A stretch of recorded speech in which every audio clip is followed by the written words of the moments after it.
સમાચાર સુરતથી પ્રાપ્ત થઈ રહ્યા છે। સુરતના વરાછા વિસ્તારની આ ઘટના છે કે જ્યાં નકલી સ્ટેમ્પ મેરેજ સર્ટિફિકેટના કૌભાંડનો ખુલાસો થયો છે।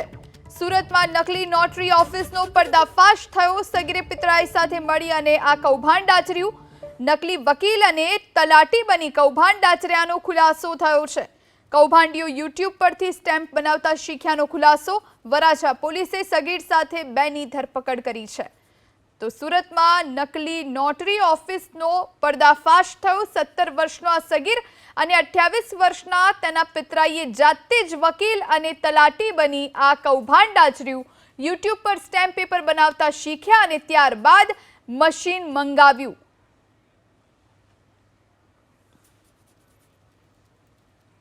હાઈકોર્ટની ટકોર બાદ જીપીસીબી એએમસીની સંયુક્ત કામગીરી। નારોલ સીઈટીપી પ્લાન્ટમાં ટ્રીટમાં આવતા પાણીના સેમ્પલ્સ લેવામાં આવ્યા। પાણીના સેમ્પલ્સ એકત્ર કરી લેબમાં મોકલવામાં આવ્યા છે। 2 ઓગસ્ટે જીપીસીબી એએમસી કોર્ટમાં રજૂ કરશે સોગંદનામું।